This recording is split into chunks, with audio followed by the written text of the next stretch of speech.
Hello, welcome to the Elite Box Choose Life series. My name is Ray here. I'm the head trainer and founder of Elite Box Fitness. Elite Box is the first and only dedicated boxing gym in Lagos, Nigeria. So, today the spotlight is on recovery. Recovery is one of the most misunderstood and underutilized processes as human beings. The idea of being your best self and turning up for whatever endeavor you're looking to achieve in life falls off the back of being fully recovered. Now, what I'm going to do today is share 2 tips on how to improve your recovery so that you can be a lot more alert during work. So you can also pick up your skills as a fighter. You got a lot of skills acquisition, so you can actually achieve all your sports goals as well as outside of sports goals as well. So the first one is sleep. Whether we like it or not, sleep is the foundation of all health and wellness endeavors, 100% without a doubt. Everything comes out of the back of quality and sufficient sleep. Now, I use those 2 terms specifically because quality in the sense of your sleep architecture and sufficient in the sense of duration. Now, when it comes to duration, it's a bit tricky, but the data does show that as human beings, the majority, because there are always going to be outliers and anomalies, the majority need roughly between 6 to 8 hours of quality sleep. So kids, of course, will need more than that, the upper limit of that, and the elderly will need a little bit less than that or on the lower limit of that, right? So understanding that and applying various unhealthy societal and cultural views on sleep. For instance, the fact that people say we'll sleep when we're dead, all work, no sleep, all that sort of stuff, all the random unhealthy rhetoric that make absolutely no sense, quite frankly. So whether we like it or not is the foundation of our health and wellness. Now, how do you improve your sleep quality? Well, there are a number of ways. So first things first is, let's start from our waking. So when you wake up, it's important to get sunlight exposure.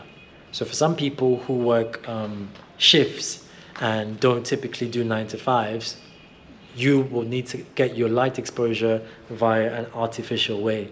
But if you do 9 to 5 and you do wake up first thing in the morning, within an hour you want to get a couple of minutes of sunlight in your eyes.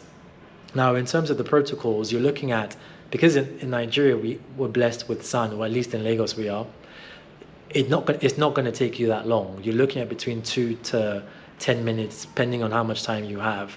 And it's not about looking directly into the sun. That's dangerous.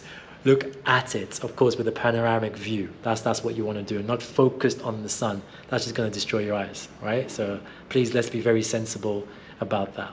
What does this do? It sets your circadian rhythm. The circadian rhythm is our internal process that regulates our sleep and wake cycle, right? This is over 24 hours.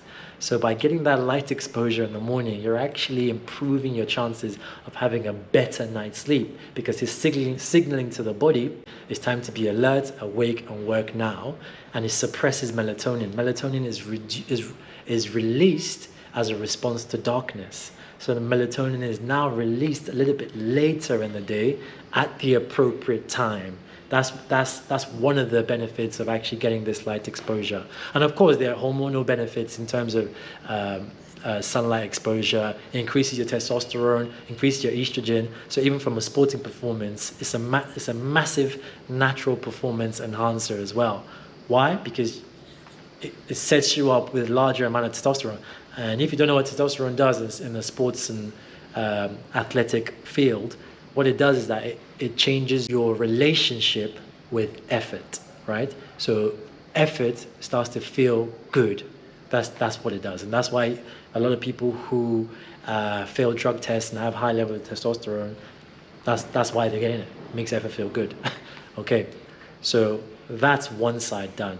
Now the second tip will be deliberate cold exposure. And quite frankly, if you are here in Nigeria, it's a fantastic arena to do that because the weather is hot. So you get that cold and hot contrast, which is perfect. So it can be cold showers first thing in the morning, which wakes you up, right? It gives you a shot of dopamine, essentially, and adrenaline as well. And if you have access to an ice bath, as we do, we provide that here at Elite Box for a number of our boxes and clients as well. It's perfect to use because you only need it for X amount of minutes and you get all the benefits. It's superb.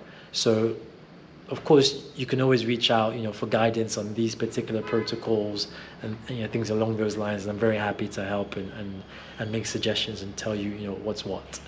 So those are the two ways. The kicker with regards to deliberate cold exposure is that it also helps reduce inflammation. So with the reduction of inflammation, you're in a better state, a more recovered state to train the next day. Okay? So always remember that. Moving back to sleep, you're in a better state once you've got quality and sufficient sleep to train or engage in whatever endeavor you need to the following day. Now, roping this down towards sports and particularly boxing. Boxing is a sport that requires a lot of neuroplasticity, aka a lot of brand new skill acquisition. So focus allows you in the moment to trigger the neuroplasticity in your brain, meaning, hello, I'm about to start learning something new. However, sleep cements what you've learned, okay? So this doesn't necessarily have to be in the boxing arena. This is in any arena. Always remember that the focus in the moment triggers the learning process. It doesn't cement it. Sleep is the glue that cements what you've learned earlier in the day. So this goes hand in hand, of course, with the being fully recovered and able to actually present your best self to whatever it is that you're looking to present your best self to.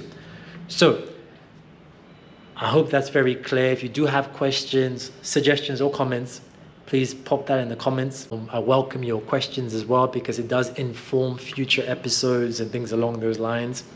Subscribe, and of course, if you're finding it interesting to you and it might be of interest to anyone else in your community, kindly do share, like, of course, and it encourages us to do a lot more of these.